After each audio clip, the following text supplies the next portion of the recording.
But that experience has shaped my attitude to how I work with young people, how I work with myself. It taught me lessons, it taught me stuff. So that's really been a key factor, that my early failures and my early desires that weren't met or needs that weren't met as a creative musician. So, yeah, very interesting actually. What Liz alludes to there is that we all have challenges in our lives, pretty much from a very young age onwards.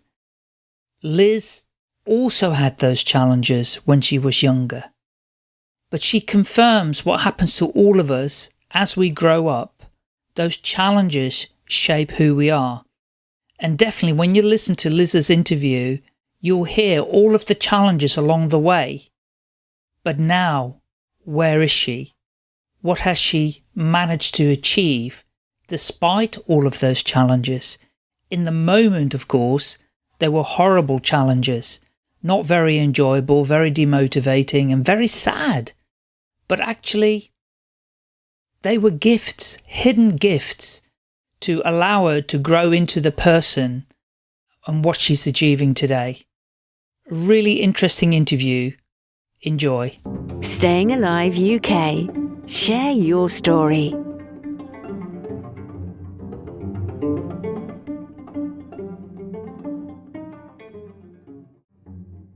Welcome to the Share Your Story podcast, Liz. How are you today?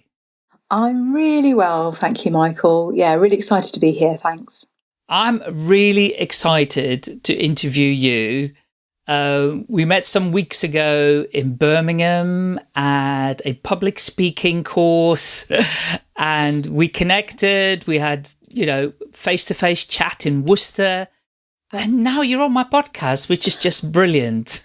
It's fabulous, fabulous. I'm so glad you invited me on. Thank you for that. Well, you're also a really unusual guest. And therefore, I'm really looking forward to hearing your story. So the first question that I ask everybody, which is, can you tell us a little bit about your personal life to begin with? So where were you born, a bit about your education, where you now live, have you moved around? And then we can take it from there. So over to you, Liz. Okay, well, I was thinking about this. I knew this would be your first question. And I've been thinking about my life over the decades and how it's kind of panned out. I started out pretty much as like a kind of a butterfly's egg. I was just sitting there letting life happen to me. Right. I was born down on the south coast near Portsmouth in Havant. Nice. In a beautiful place, a beautiful house, beautiful garden. And it was an interesting growing up because I was in a family I was the youngest of three daughters. Right. And, but by quite a long way. So my older sister was 8 years older than me. So I was quite small, always been very small. And I was the baby, and I was actually an accident as well, which was my mum delighted in telling me I was an accident. Oh, great, yeah. Which kind of works as a slightly double-edged sword, but anyway. Yes. And I grew up in this very beautiful place where there was a lot of nature around me, and I used to delight in creeping about at dusk as a young girl, listening to the birds and smelling the grass and discovering beetles and just exploring the world on my own. And I actually have most of my memories as a child of me on my own in this wonderful house and garden. Yes. So either kind of doing something, creating, making something. I used to love to paint pebbles and make little things and kind of keep treasures and find treasures, that kind of all natural things or book related. So those were my two kind of places that I would inhabit as a child. And I had also when I was growing up, I was kind of very full of joy. I just remember one of my earliest memories of just like spinning my arms around and this beautiful blue sky above me, and kind of seeing, when you do that, you kind of see the sky as a kind of arc over your head. It took on a kind of rounded, it felt like I was seeing the top of the sky. And I just remember thinking to myself, I'm king of the world. It's, it's all here for me, and it's all mine. So I grew up with that kind of attitude. That's brilliant. Which I have to say was fairly quickly beaten out of me. I know. And I had this very interesting first piano lesson when I was 4 years old. I was only just 4.5.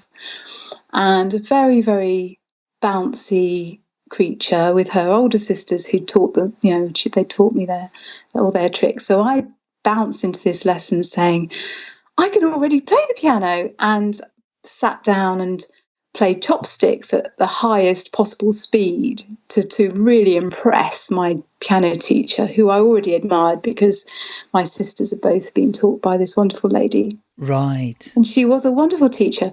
But the first thing that she said to me really actually hit home rather deeply, and I only realised this quite recently. She said, that's not what we do in piano lessons. And then, so what I learned in my first lesson was how to play with one thumb a note that lasts 4 beats and what it looks like on the paper. And that was the kind of value system shift that I encountered. So my value system, which was energy, enthusiasm, ability to do it, I can do it already. Yes. Speed and just general confidence. And that was kind of actually snuffed out. It was like a candle being snuffed out. And I thought, oh, my rules are the wrong rules.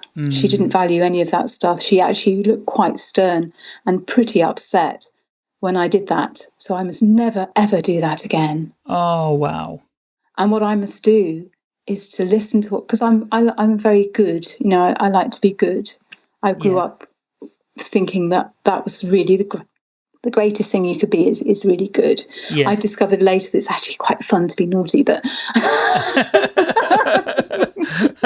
my initial perception was that I wanted to be good.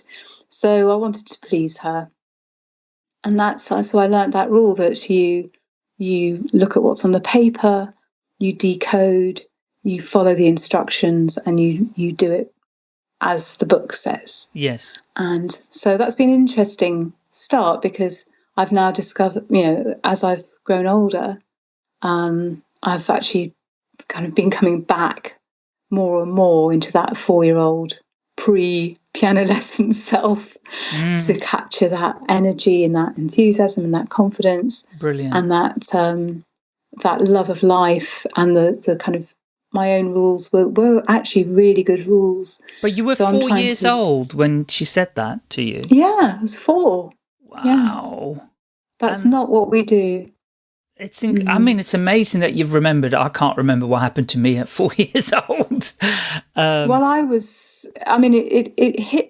it hit a chord with me because, it was a big build up to this first piano lesson, because my middle sister particularly is very musical, and then so I learned a lot from her. Yes, she would have been 10 at that time, and so she would have been quite good and showing me all the stuff that she could do, and I was kind of picking up bits and pieces off her, and we used to love playing together, and still do. Yeah. So there's been a big build up to this piano lesson. It's just one of those memories that I just have. So. Yeah. It's incredible, isn't it, that the adult population, and I'm not including you and me in this, have this perception of how children must behave. And this happens in schools, of course, as well, where, when children grow up and they're totally free and they've got this energy and freedom to just do what they think is okay. and then being told it's not okay, that's such a slap in the face, isn't it? It really is. I think it's so sad at 4 years old that however clever a music teacher she was or is, I'm sure that's absolutely true. I've no doubt whatsoever about that. But that she had in her mind how children of that age should be behaving already. Now, on the contrary, there might be a need for discipline, but I mean, I'm sure you'll tell me whether that's true or not as well. Okay, continue. Okay, so so I was thinking about me as a child. So I had this kind of bit of a interesting starting school, where the key things that came out for me at primary school was just starting to have a real sense of injustice in the world and observing that, and me not wanting to be a part of that. So I was the kid who would pick out the person who didn't have a friend and go and play with them, even though it wasn't great. But that was they were on my radar, so I wasn't that. I didn't, I had friends, but I was never one of, I was always kind of standing up for the person who had no other friends and would kind of go and play with them for a bit. Usually they had been begging me for quite a while to play with them, but I would eventually say yes. And I remember one girl who was put to Coventry. I went to a girls' school, which is horrible. I was starved of male company all my life.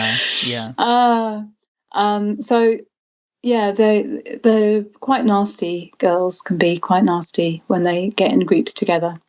Right. Yes. And there was a new girl who come into our class, and she was a bit like me in the piano lesson. She was bright, she was bouncy, she said, I can do this, I've done this, these are all the things I can do. And everyone thought, well, she's a bit too big for her boots, let's put her in her place.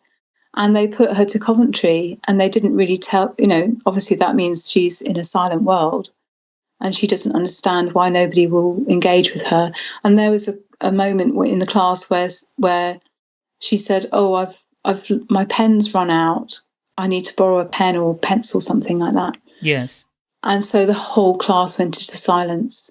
And the teacher was saying, well, surely somebody's got a pencil you can lend to this girl. And the silence went on for quite a long time. And then I thought, I can't stand this. So I gave her my pen, whatever it was. Yes. And then afterwards, they were all kind of going, what why did you help her? What you do? And I was like, come on, guys. It's ridiculous. You can't live your life like that. What age were you then? Then I was about 11. Right. Then. So but that's been a kind of pattern, I have to say, of just seeing where the society is not working well. It's doing something really toxic, and I can't cope with that. I just find it really upsetting. Yeah. At the age of 11, that's pretty early, isn't it? Well, I didn't really couch it in those terms at the time. No. But I just, in that situation, I could just see how much she was suffering. You had a feeling. I was empathetic. Yeah. And I really, I was also one of those kids that, there was a kind of announcement, somebody has stolen something, like, and the culprit needs to make themselves known. And I'd be always the one who goes bright red, although it was nothing to do with me. But I was so empathetic with the person who was feeling the guilt, that I was feeling the guilt even though I hadn't done it. Oh, yes. Which is kind of tricky, because I think, oh, no, they're going to think it's me because I've gone red. But, it's funny how these things go. I do get it. Yeah, I understand. And then, school was interesting. I had a lot of disillusionment in my schooling. So at primary school, I was kicked out of the school choir because I didn't sing good enough. Right. So that was a bit of a blow. And I remember my mother saying to me once, well, one thing we know, Liz, you'll never be a singer. Oh, what? I know. Thanks for that. Thanks for that, Mum. Bless. Anyway, yeah, and I was made to play an instrument I didn't want to play. So I learned piano. I mean, I wanted to play the violin as well. And I really, really wanted to play it. And they said, well, no, actually, you can't play the violin. You've got to play cello. And so I do. I play the cello now, and I love the cello now. And everyone who I talk to about it, they go, oh, I love the cello. I love the cello. But actually, I loved the violin more when I love the cello too. But yeah, and I actually wanted to play the chime bars. That's what I really wanted to do as well. I wanted to, when we had music at school, because I'm a composer now, which we haven't mentioned actually, but anyway. We'll get there. Music is my life. Yes. Yeah, I had to play the cello because I could, but actually I just wanted to have a go on the glockenspiel or the triangle, the chime bars, because I love the sounds of those instruments as well, but I was never allowed to. And yeah, so there was and I had success. I got a scholarship for piano lessons. I got a county scholarship. But then when I applied for the county orchestra on my cello, I never got in. I applied every year, had these auditions, and I never got into the orchestra. And everybody would say, oh, it's so wonderful to be in the county orchestra and you meet so many lovely friends and everything. And I never got in. So I had this real desire to be doing it, but partly because of the teaching I received on the cello was not very good quality at first, and so I really couldn't play very well at that point. I can play great now, but yes, then it was I just didn't have the technique, so it wasn't really my fault, but that's just what happened. Yes. And so I remember just being really upset, and yeah, it was tough actually. It was really tough being rejected. Yes. And not having no agency at all to kind of say, but hang on, I'm a good kid, I would be good in the orchestra. So yeah. Well, and how old were you then when that all happened? Well, I would have started applying when I was about 12. Okay. So like 12, 13, 14, 15, 16, 17, 18, apply every year and get... Wow. I think I might have stopped by the time I was 16 because I was just so...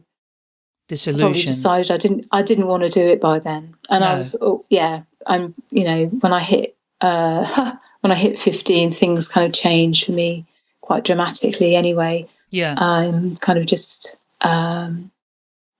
my attitude to life changed. I became quite depressed at that time. I mean, oh, wow, yes. Well, we'll come back to that. I was going to say it's such a shame because, of course, if they had allowed you to join the orchestra, you would have become better automatically. Do you know what I mean? Well, just confidence is a great improver of skill. Yes. Being told, being given that valid what's the word? Validation, isn't it? Yes. Because I remember when I started playing the drums, kit drumming, when I was 17, I wasn't that good, right? I didn't think I was good enough, although I'd had some lessons, not by a very professional. I wasn't reading drumming music either. I was just all by feel and ear and... Yeah, that's the best way. I know. But then I joined, there were some lads at work who, one played the guitar, one played the bass, one sang badly, and it was like a bit of a punk group. But we went into a studio to play these songs they'd written, and I became much better. Yes. Being in the group. Yeah. And when I listened to a very bad recording of what we played, I went, oh my God, that's me drumming in the background. And it's like, I can't believe I even managed that at the age of 17, Fantastic. So it's a real shame because that they didn't allow it, because you would have just improved exponentially each year by being in a group. Yeah. But that experience has shaped my attitude to how I work with young people, how I work with myself. It taught me lessons, it taught me stuff. So that's really been a key factor, that my early failures and my early desires that weren't met or needs that weren't met as a creative musician. So now I'm a composer, and as a kid I was never encouraged. I was never asked to compose anything. I was never asked to improvise. I was never asked to play off the music. I was never even asked to memorize anything. Right. Everything was on the paper, the notation, the notation on the music, the written music. And so I became obsessed with that, and I felt that I couldn't actually function without it. Right. Which is a real curse, So people would say, "Oh, you play the piano. Will you play something for us?" And I go, "Well, no, I haven't got my music. I can't play anything." Right. And I couldn't actually play anything without the music. If you had the music there, great, I could play pretty much anything like that. Yes. But if I didn't have it, I was completely, it was like being asked to drive a car and you haven't got a car. So, well, I just can't. I don't even know the first bar. Oh. So again, being really limited by the way I've been taught. So my teacher didn't, my teachers gave me all sorts of skills, which are really high level skills, but it was very narrow in its focus, very narrow in its focus. And so, that was a real problem, a real problem. Anyway, so I decided, I had such a rubbish time at secondary school where I went to a good school. It was great. I did fine. But I just basically did the bare minimum to get through, because I realised that it didn't pay to work hard. I didn't need to, and so I didn't bother. And nobody actually noticed that I wasn't achieving. So I felt really invisible. Yes. So I thought, well, I'm just going to keep my head down and whatever. Yeah. And I decided then that I wanted to go into teaching, because I thought, come on, guys, I know I could do better than this. And that was my main passion.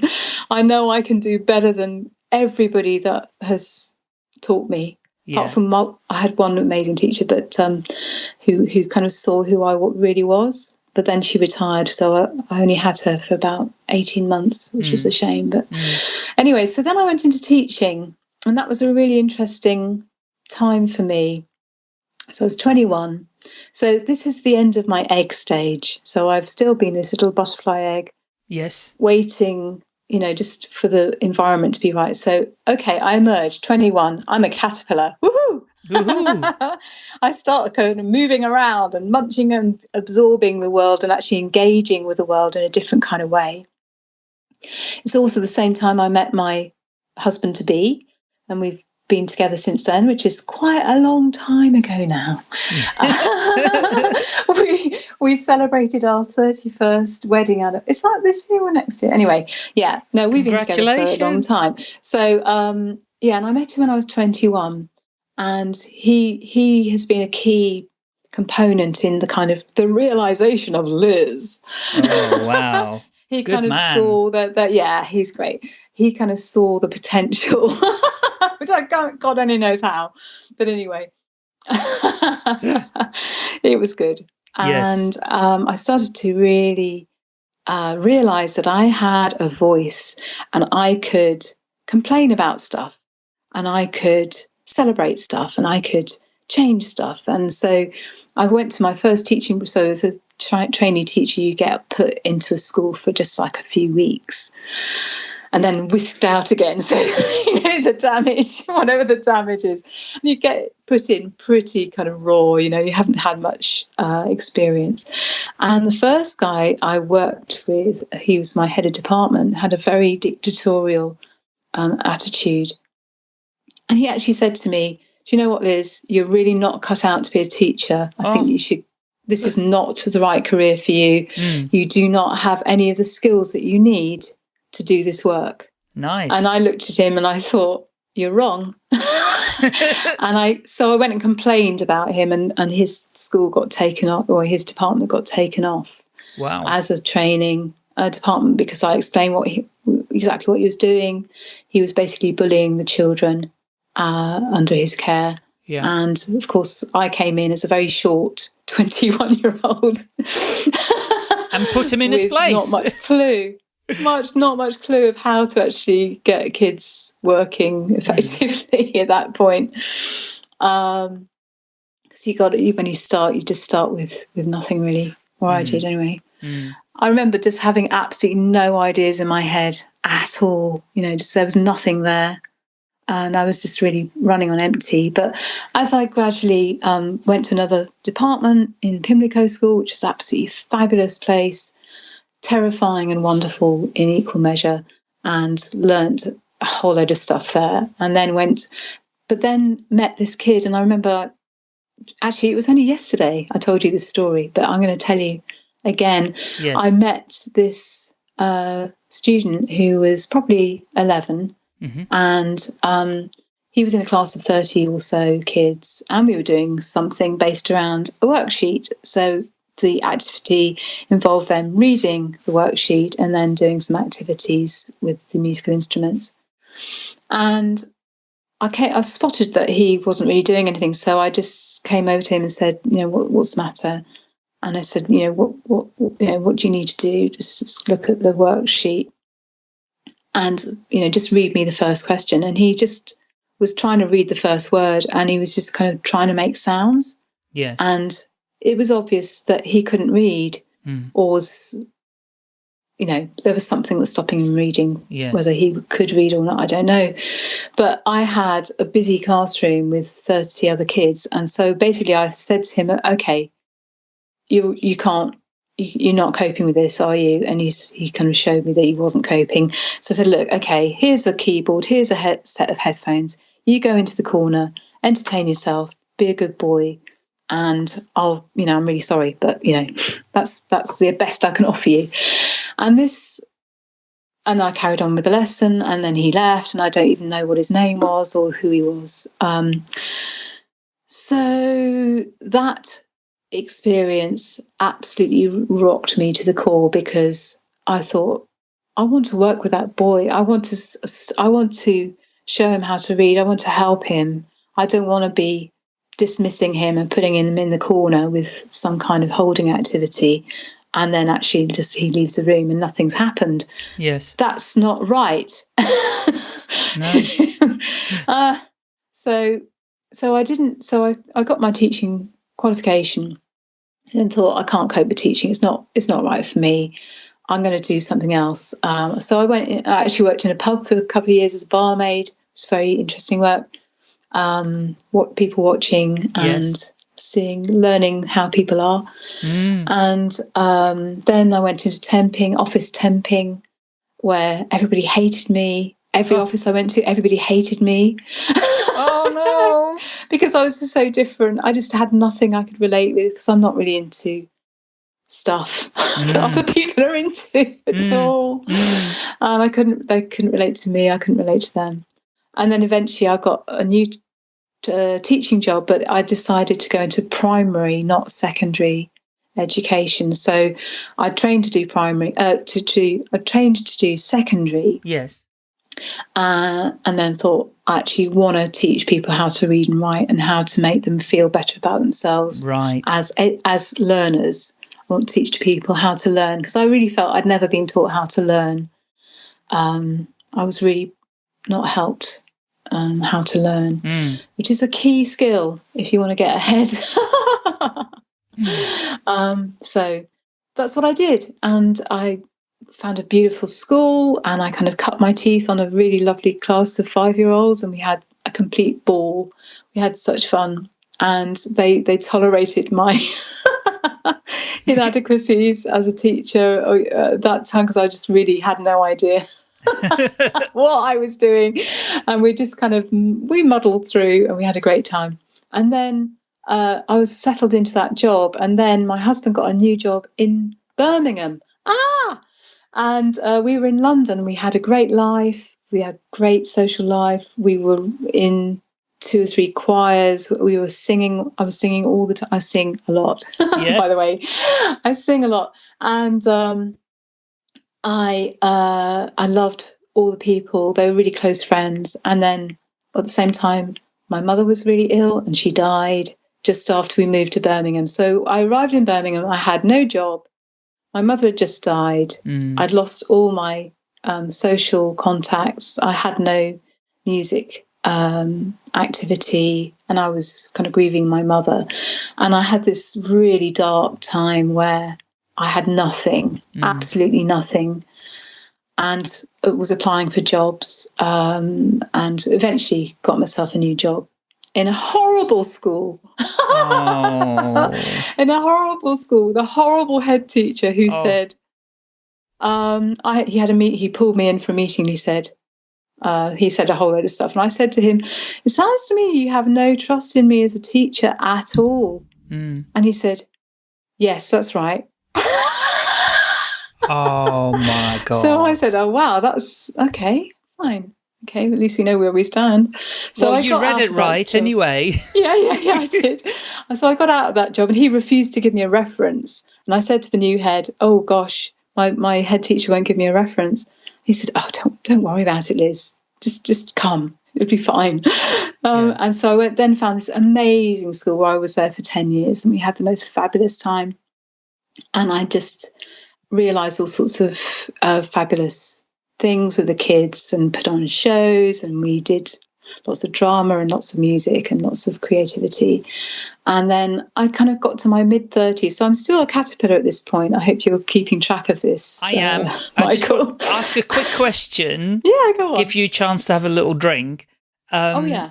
Is the new school with the great head teacher and where you were with all the kids, was that primary as well then? Yes. It was primary. Okay. So primary is much better suited to me, I discovered, because it's very, very unpredictable. So secondary teaching is a bit more kind of regimented. So you have a stricter kind of syllabus, and you're teaching music all the time. Yes.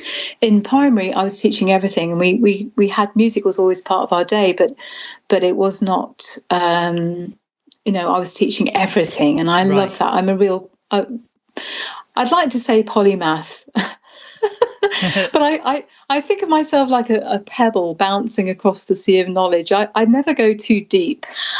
Yeah, I totally concur with that. Yeah, I can relate to that totally. Yeah. Because I have an appetite for learning, but I can't say, with hand on my heart that I'm like really, my expertise is there on everything, deep, on something really, really deep. So because I like the variety of it. I like the variety, yeah. Yeah. So I know a lot of little things about a lot. Yes. Little kind of facts or little bits of information. Yes. But ask me a second or third question and I'm floundering pretty quickly. Got it. Understood. And changing the subject. But what's so nice to hear though is that when you were that 4-year-old, primary school age, I guess, when you were put down with your music piano teacher, you now ended up being able to do it right for those young people, those primary school age people, kids, and therefore you were able to, right, I'm going to do it, so I'm going to do right by these youngsters. Absolutely. And so what a wonderful turnaround is what I mean that happened there. So awesome. Well done. Well done. I love it. Love it.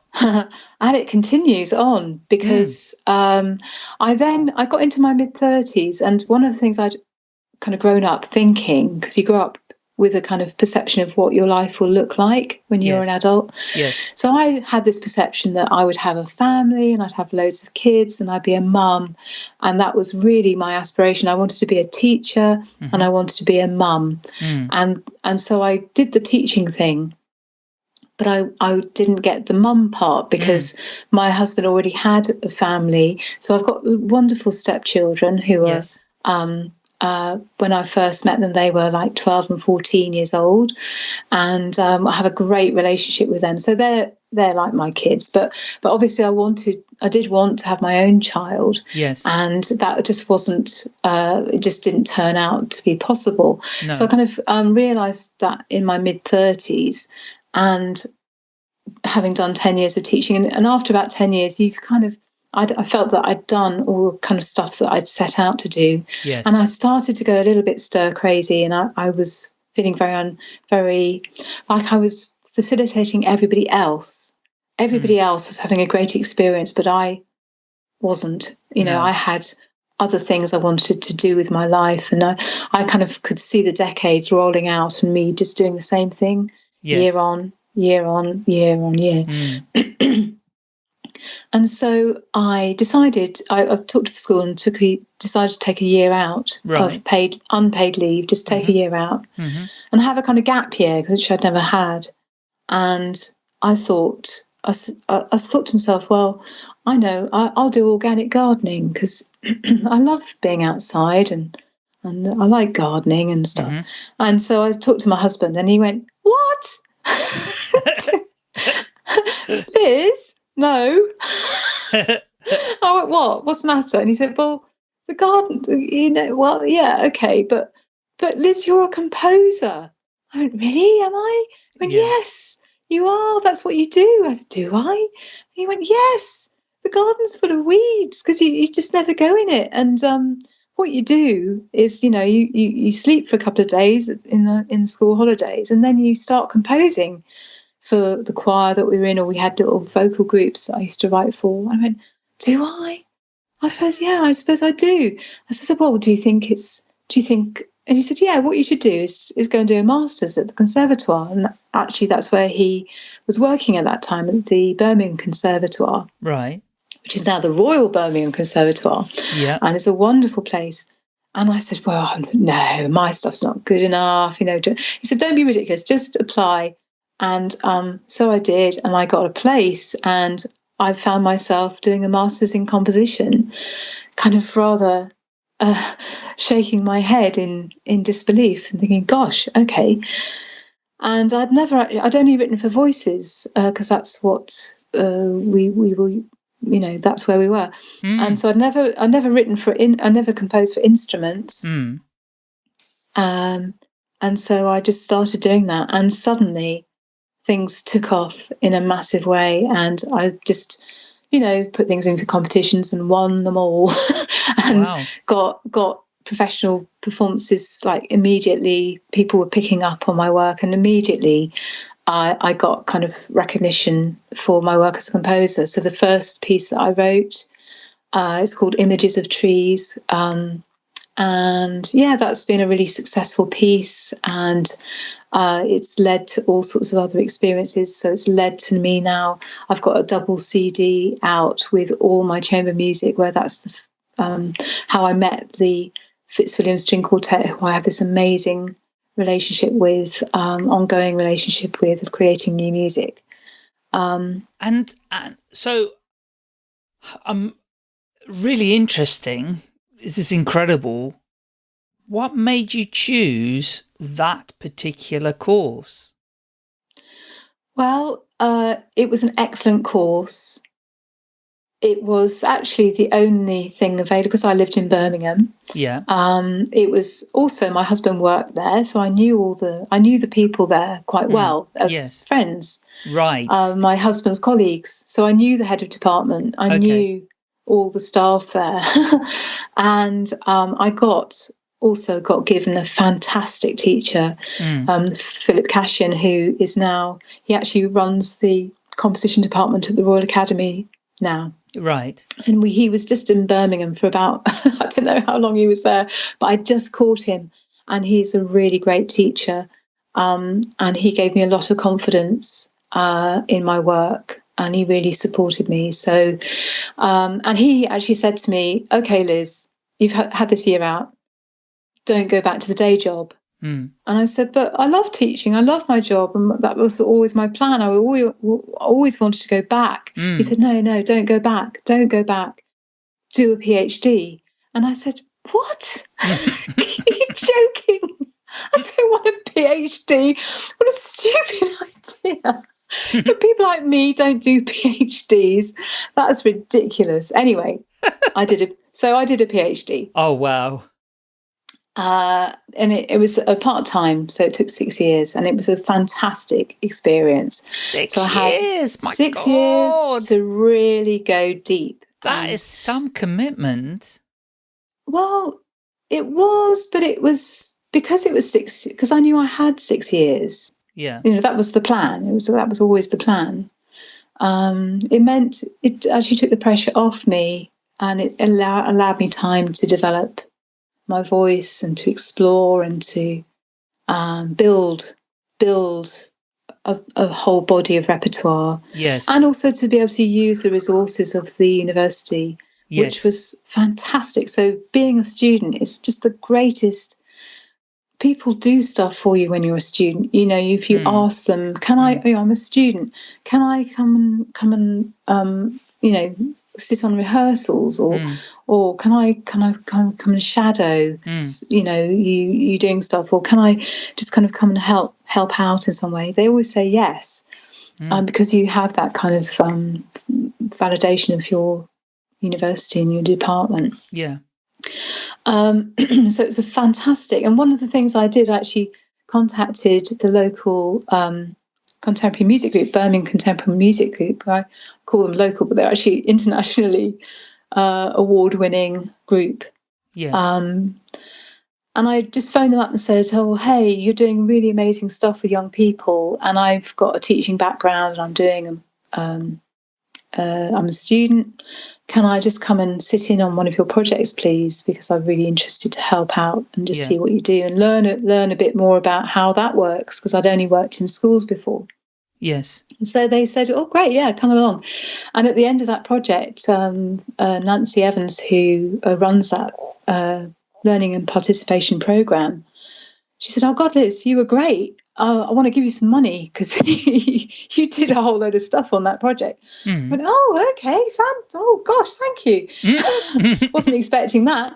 And then actually that started a new relationship where we set up the most amazing program of workshops for kids, so primary age kids, where we devised it together, and it's called Music Maze, and it's still running, and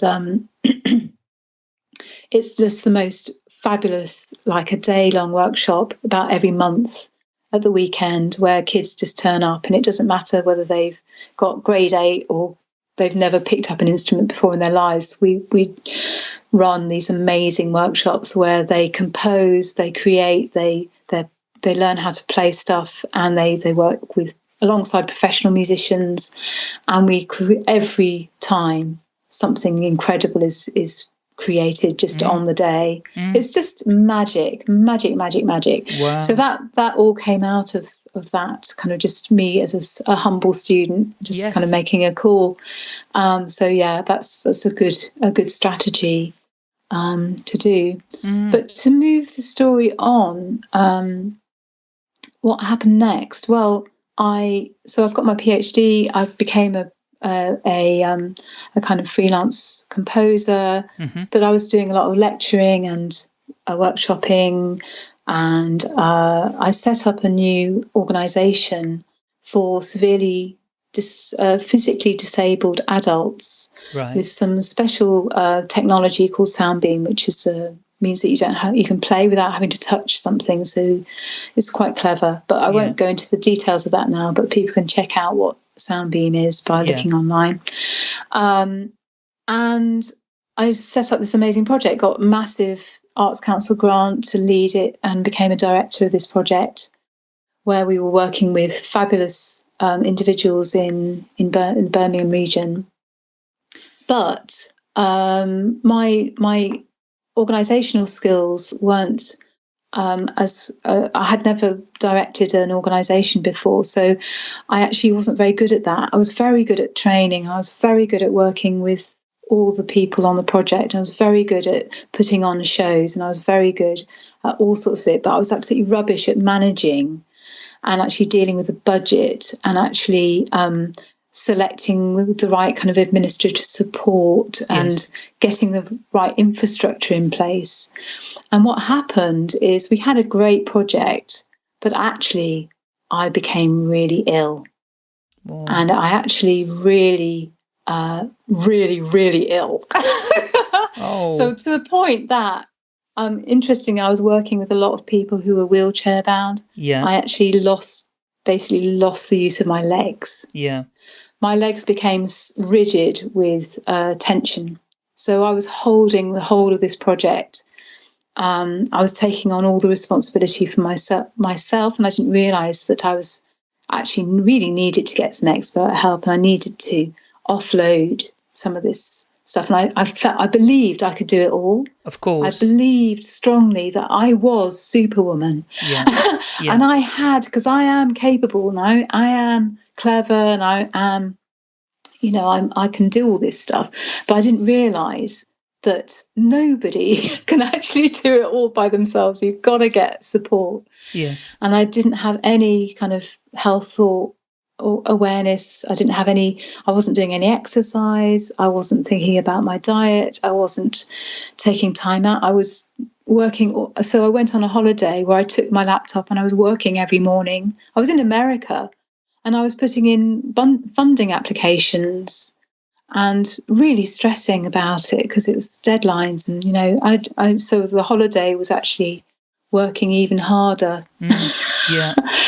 And it literally broke me in two. So I came to a point where I couldn't actually get around. I couldn't walk.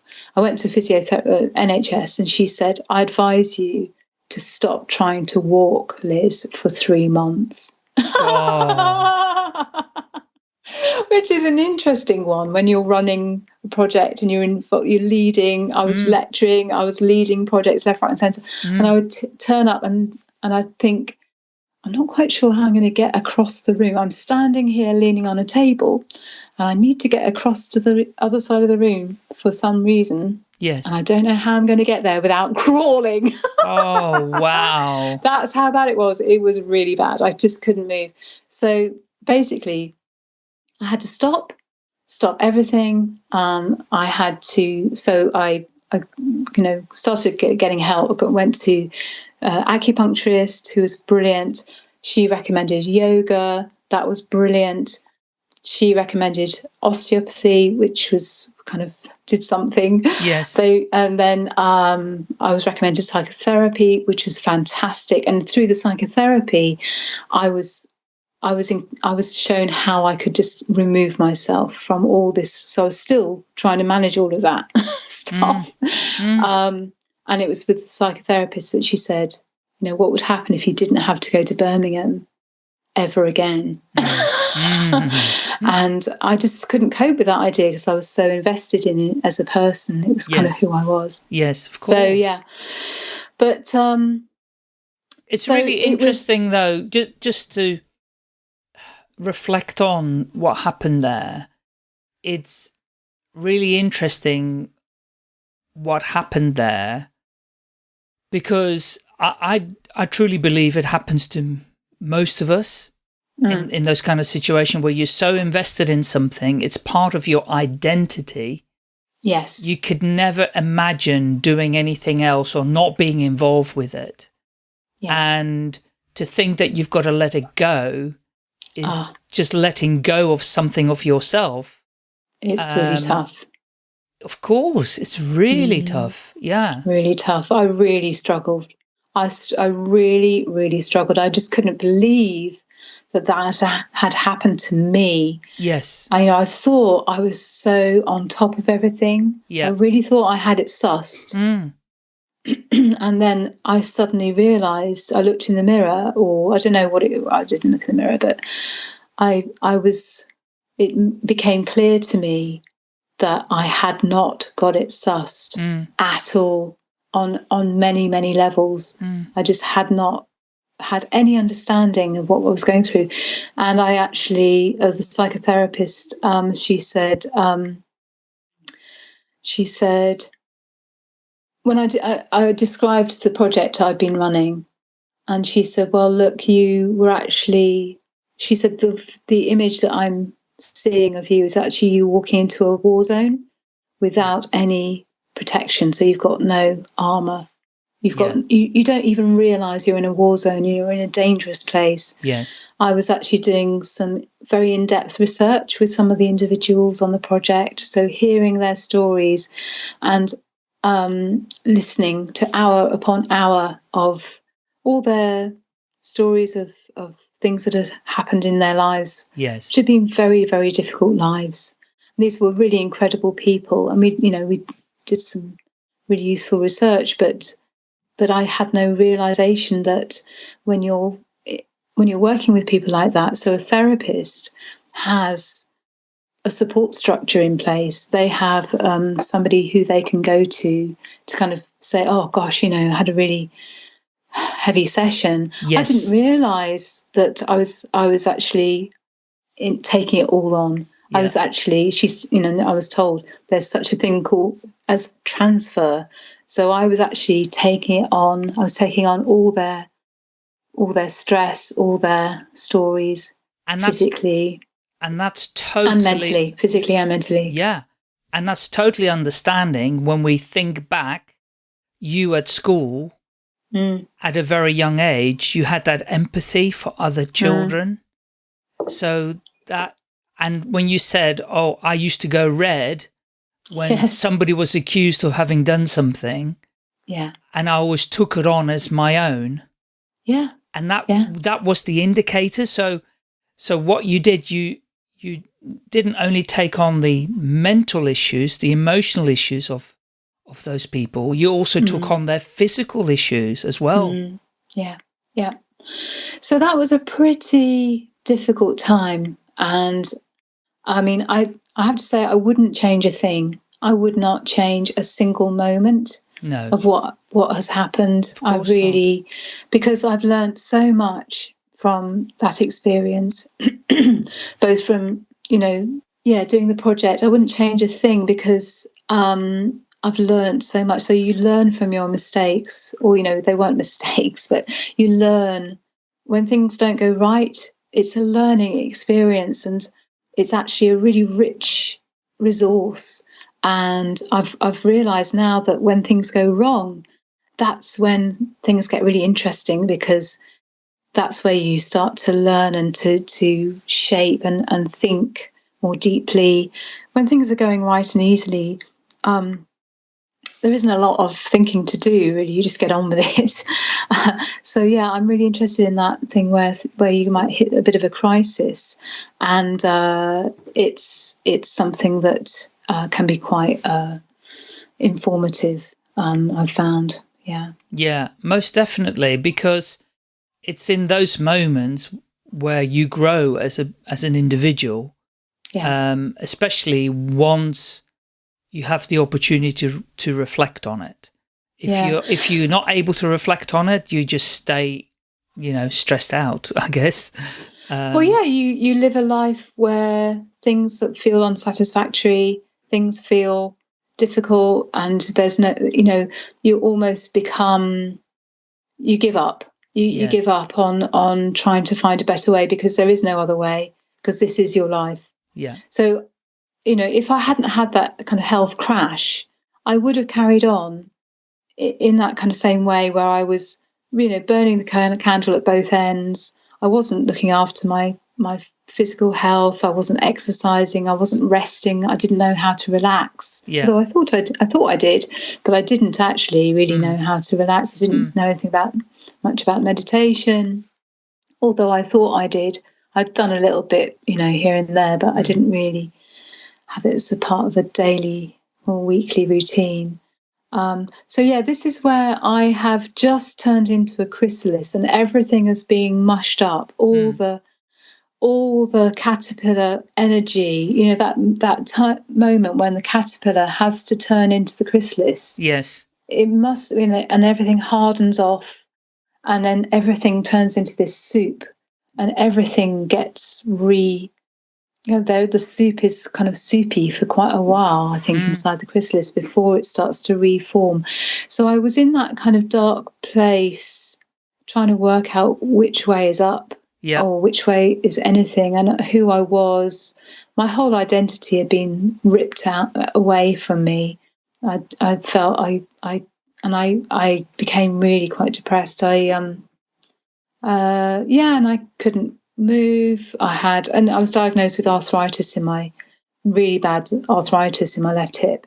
So then I had to basically to fast forward a little bit. I got a hip replacement. Mm-hmm. So that happened in 2017, so 2 years ago now. Right. And the same year as my CD was released.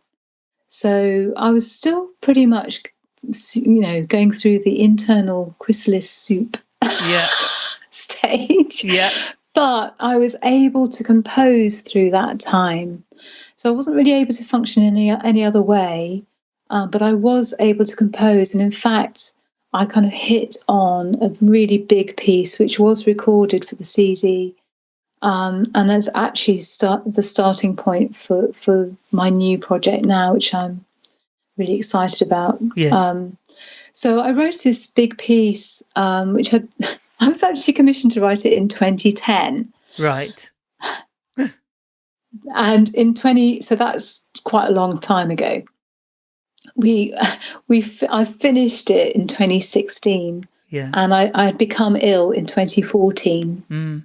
So I had to stop everything in 2014. So it was 2 years of kind of kicking around at home, being pretty much housebound, and waiting for my hip replacement, composing this piece, which I called Sea Change. So I love that Shakespeare poem. Which is in Midsummer Night's Dream. Is it Midsummer Night's? No, it's in The Tempest. Sorry. Okay. In The Tempest, there's a little poem called Sea Change, where it talks about full fathom five, your father lies, and it's about a drowned father whose eyes have been turned into pearls, and his whole body has been transformed into a beautiful coral and pearl, and kind of encrusted with amazing creatures. And that really resonated with me, of a kind of almost like a death of the old person, and this kind of transformation of the body into something different and new, and this kind of sea change where the sea has taken its time to transform you and the creatures that live there, and it's all very phantasmagorical and magical. And so I call my piece Sea Change, and it's based around breathing, just breathing in and breathing out, and then a kind of fantasies and nightmares, and trying to find that center. So the breathing, I was really struggling with the mindfulness of breathing, because I felt that would help me. Yeah. And what I noticed was that the first few breaths, so my aim was to do 29 breaths. My yoga teacher talked about, do 29 breaths, just count 29. Slow in and slow out, and just count, just don't do anything else, just that's it. And I could do about 4 or 5, great. But as soon as I got in past that, my mind would be flipping all over the place. And so I used that as a structure for my piece, which I'd really struggled to write, this piece. And suddenly the breathing helped me find it. So that's how that happened. And then this has turned into a new thing, a new project, and new opportunities.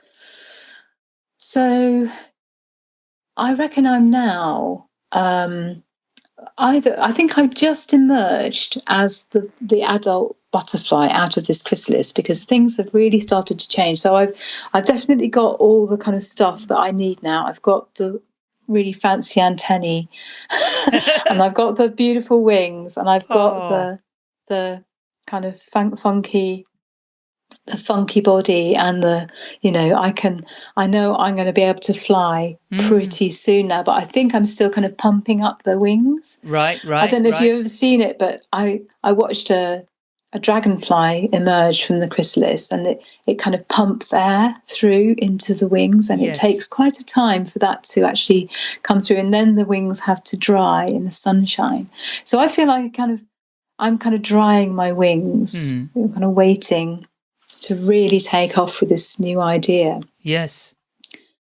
Yeah. Oh, it's such a great story. So tell us, what's the project then? Because you've alluded to it a couple of times. What I think, by the way, you mentioned it was from 2010 to 2016. You were given the work to do the composition in 2010, and you finished it in 2016. Yeah. And then earlier on, you said something about 6 years as well. Yes. Yeah. So there's like a there's like a you're right. You're very good. You're very good, Michael. You're really good at spotting these things. So my PhD piece, I wrote a massive piece called Sky Burial. Yeah. Which is all about death. And it took me 6 years to write that. Yeah. So I reckon 6 years is about my kind of span, and for a big piece. I mean, I've in the last 3 days, I've written 3 pieces. Yeah. Okay. They're pretty much complete. Wow. Wow.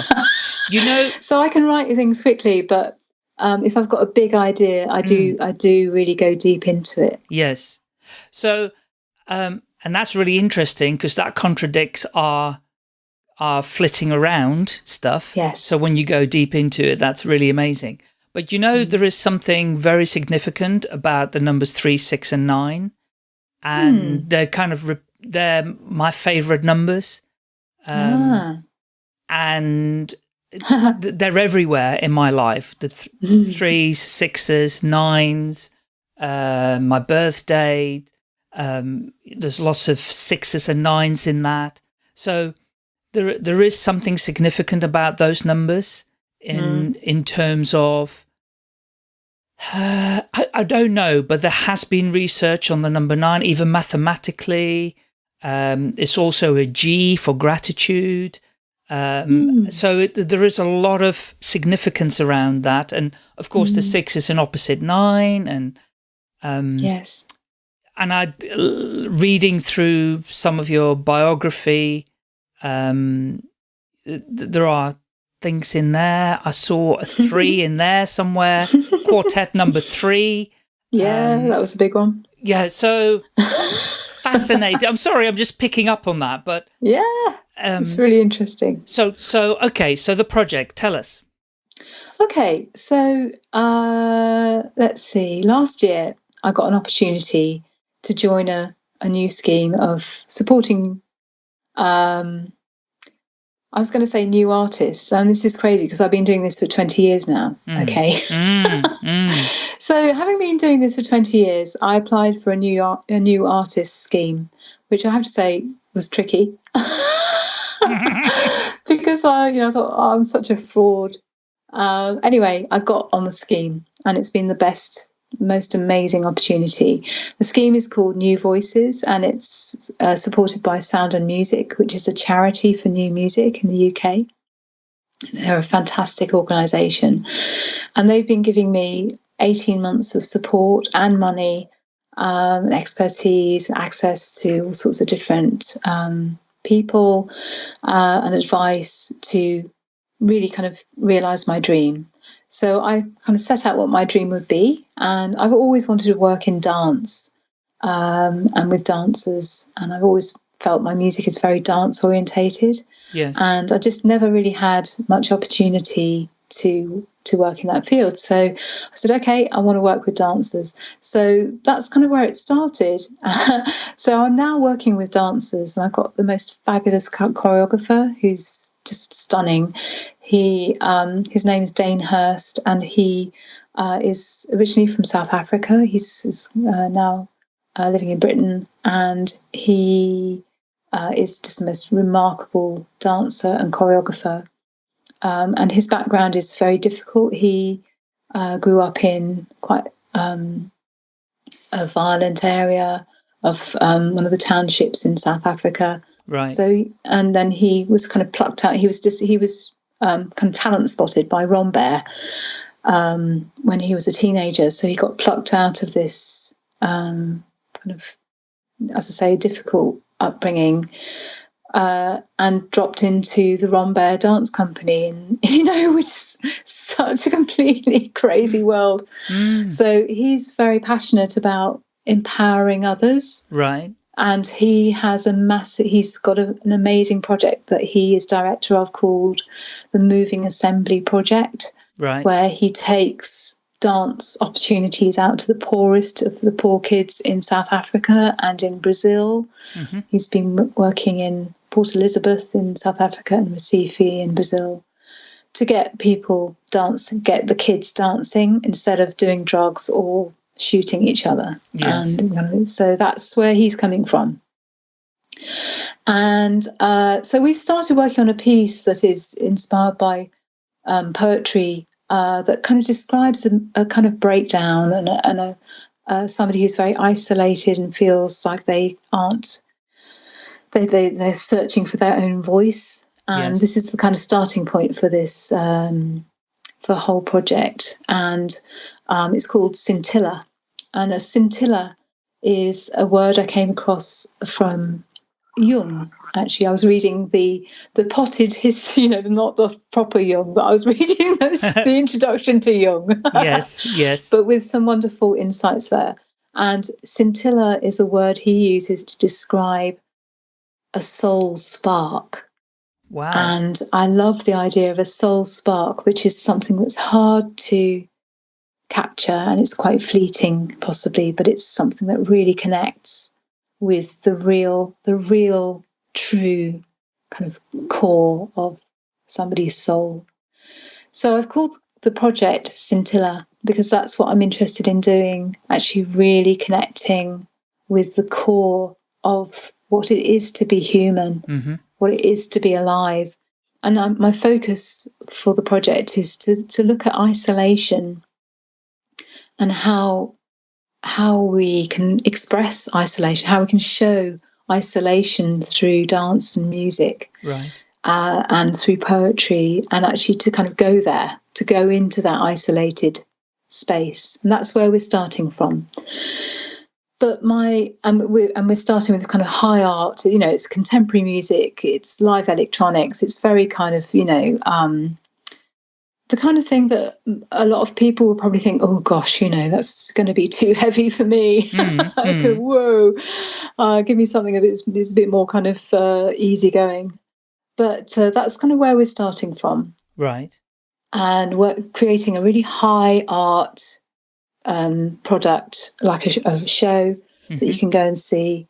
And it's dark and it's difficult and it's, it engages with stuff. And is this going to... Sorry, carry on. No, you asked your question. Yeah. Is it...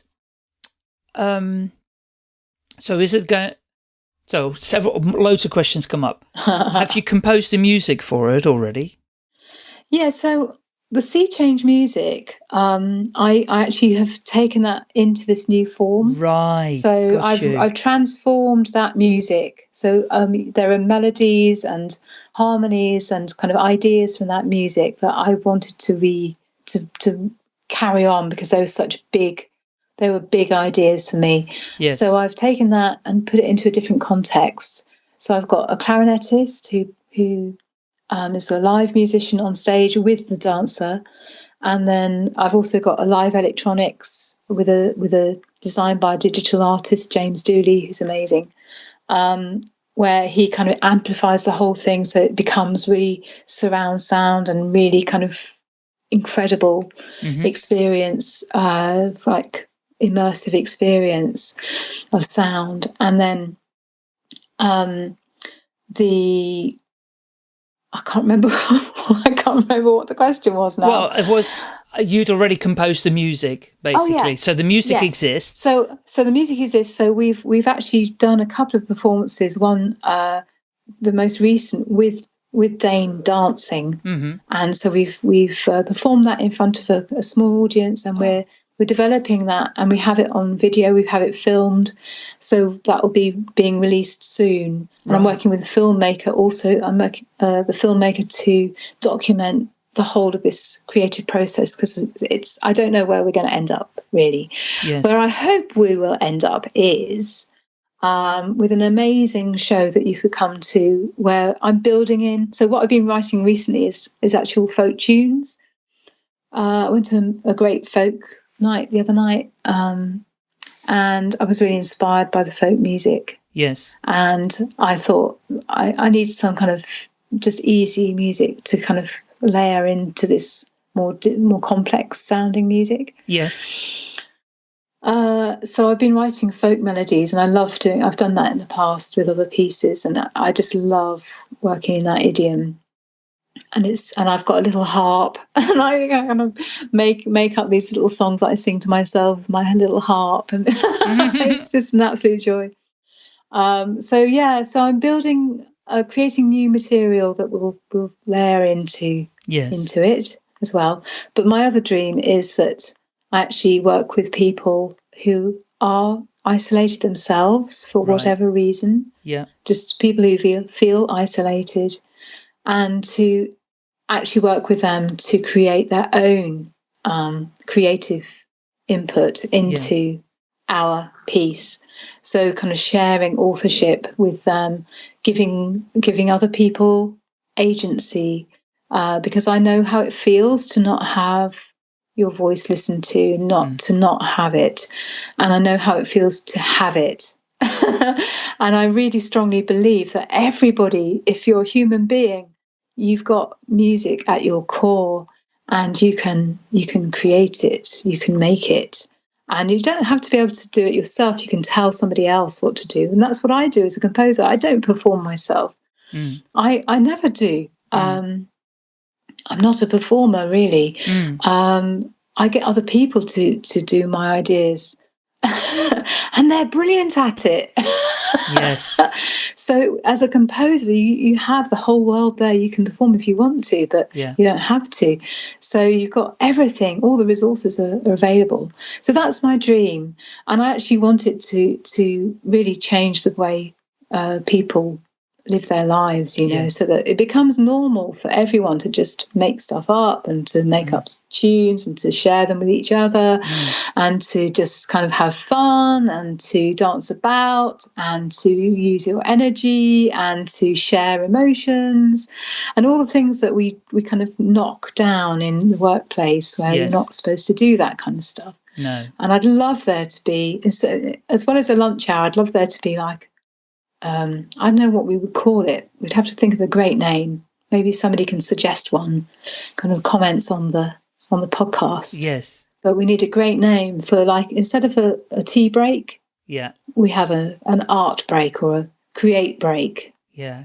Or a share break, where you just do stuff together. You dance, or somebody brings in their favourite track, or somebody shares a poem, or I don't know. It sounds a bit kind of fluffy at the moment, but I think it could be really powerful if it was well organised. Totally. So that's my dream.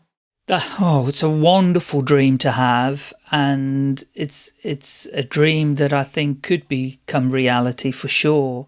There is a Indian yogi called Sadhguru in India, and he runs a school for kids, and the top subjects in the school, apart from English and maths, I think, is all the creative arts. So it's music, drawing, painting, acting, art, creativity, plays. That's what he focuses. He focuses on all the creative arts for these kids, meditation and yoga, and they've got he said he couldn't believe when he walked into a class of 5-year-olds and they're all sitting there meditating. You know, there is such a need for humans to release that creativity that we've all got, but we don't think we do. But we had it when we were kids, and it's just been beaten out of us. It has, and this is how the education system. So I'd love to totally reorganize how education works. It's got worse and worse and worse at the moment. It's everyone's sick. The teachers are sick. The kids are sick. The parents are sick. Everybody's just like going crazy. Because it's just it's a toxic environment. They're all the wrong parameters are being valued and none of the right ones. And, you know, people in the workplace, you want somebody who can innovate, somebody who can work in a team, who can be empathetic to others, and to, you know, music does all of that stuff. You know, if you work in groups, it's one of the best ways of covering every skill that you're going to need in business. So that's it's an absolute no-brainer, and it's not rocket science either, and it's cheap. You know, it's not expensive. You don't need special equipment to do something really, really creative compared to other stuff. You know, you don't need anything. You just need people. That's all you need. Yeah. And the show that you're working on, is that going to be a travelling show, or is it just going to be a one-off kind of performance in somewhere in Birmingham or somewhere else? Well, at the moment, I'm still fundraising. So what I want to do is to create a live show which we would be able to tour. And then also to have live workshops so that people can come and just take part and just be part of it. And then I also want to develop a digital version, or rather 2 digital versions. So I want to create a VR, virtual reality version. And I want to create an app as well, so that people can access this project from whatever they feel most comfortable with. So some people would feel more comfortable on their own with an app, or maybe if they were in hospital, they might be able to access a VR unit. Working with people in recovery, or people who have their own kind of technology at home but can't get out.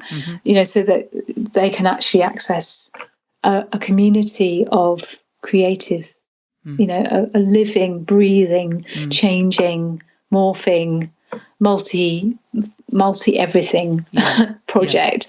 That's my ultimate dream for Scintilla, that it could become like this huge network where people can be interacting with it at any time in any place. And that it could be in schools, it could be in libraries, it could be in hospitals, it could be in recovery centres, it could be in homeless centres. For homeless centres. It could be with the teams of people able to kind of facilitate live workshops, going out to the people who may be housebound, or, you know, so that you've got a big infrastructure there. And so that's my other kind of aim. So I reckon I need big money to make this work. And I'm actually just putting it out there. Absolutely. Well, this is the place to do it, isn't it? So it is. If you could say to maybe we just don't know who might be listening, who's got deep pockets, or who knows somebody who has deep pockets. What do you know yet what you're looking for, or is it still a work in progress in terms of the amount of money?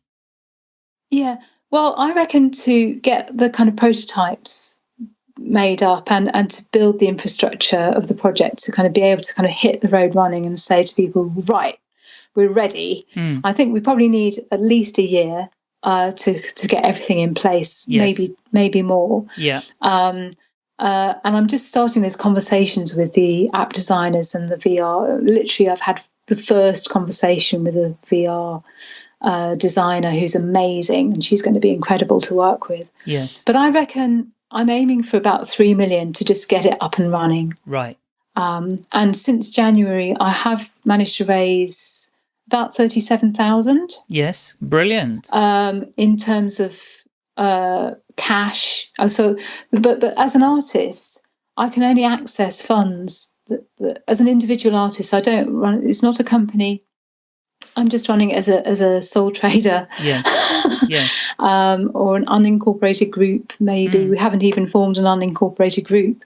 But I need business management advice, which I'm getting through Steam House, which is where you and I met. Yeah. I'm now just starting today. I'm having a first conversation with my new PR agent. So I've got a PR agent through funding, which is from, I've got funding from Arts Council England, I've got funding from PRSF, I've got funding from Help Musicians UK, Fusion Fund, and from Steam House and from New Voices. But it's all like small, like 2,000 here, 5,000 there. Yeah. The biggest I've been able to apply for is 10,000. I'm currently putting in one for maybe 75,000 to the Arts Council. But I really need millions. I need top people who we need somebody like who's a real great supporter. He's been a great supporter of the kind of homeless charity, Crisis in particular. He's quite a good voice for us. Somebody like Ed Sheeran, we need somebody like Ed Sheeran on board. Yes, yeah, perfect. That amount. Ed, come on, if you're listening to this podcast, anybody who knows Ed, please give him a call. Just let him know. We need somebody like that who kind of gets it, who gets the project and understands and also it. Somebody like that who people trust. Yes. Because people don't trust me. I mean, they do when they meet me. Yes. But, in terms of my work, it's a bit of an unknown. It's a bit, potentially like, what is it going to be?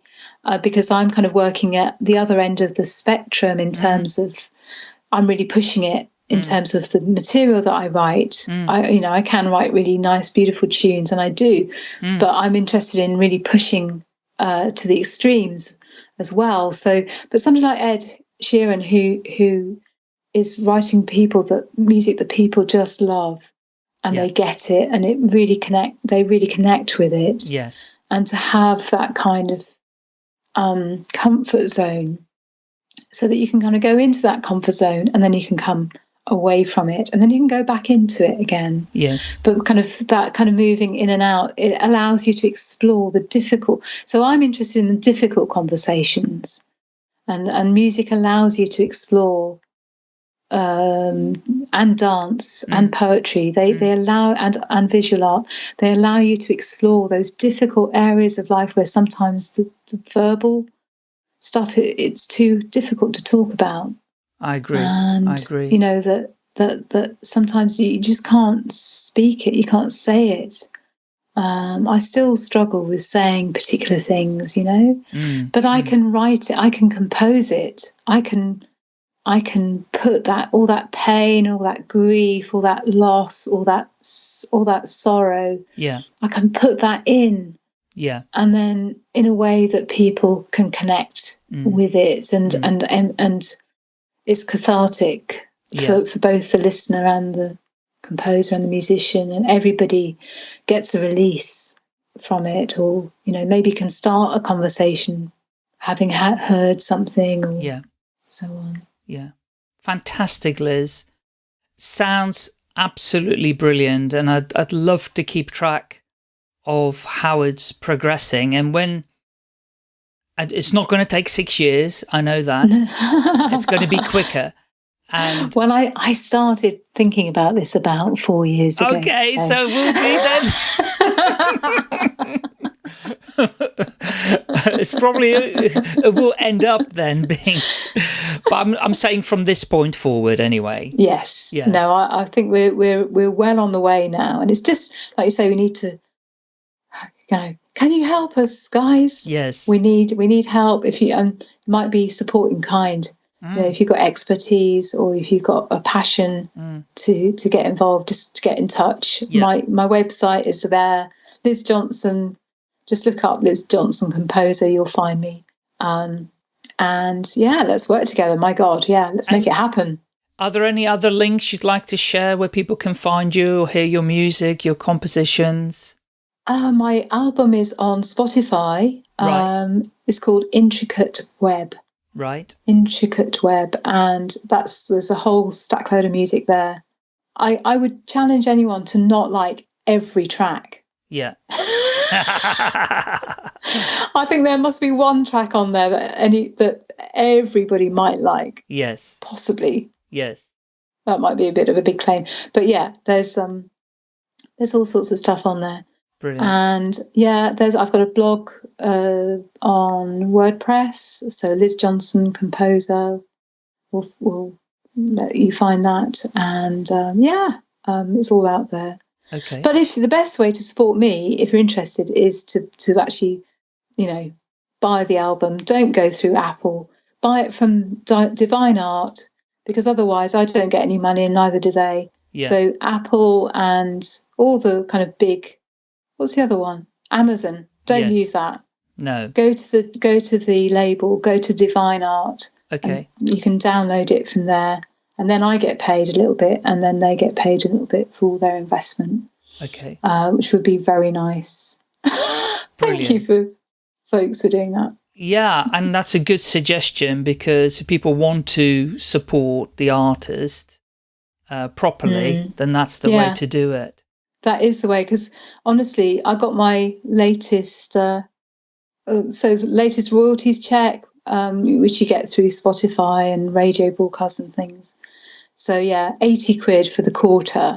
That's not great, is it? No. I've been working hard and stuff's been happening. I get 80 quid for it. And then my CD revenue, it was less than that. So it's not exactly making me a bundle of money. No. But that's not what it's all about for me. It's about getting it out there and making a difference. Making a difference in the world. Liz, thank you so much for your time today. It's been a fascinating story that you've been sharing with us in your journey to where you are today, and I really look forward to hearing more or witnessing how it all progresses. And when it is all done, I'll make sure that I will put the links to whatever is happening back on the podcast, even though it might be months or a few years in the future when it all gets released. So thank you. And I know we will meet again in person, because we're in the same county and we frequent the same venues. So I can definitely keep track of where you're up to. Fantastic. And it's been an absolute joy and a privilege to be on the podcast with you, Michael. Thank you for that, and for the opportunity to share all this with everybody. And let's just see where it takes us. Yeah. My absolute pleasure, and see you soon. Take care. Thanks. Bye for now. Bye. Staying Alive UK. Share your story.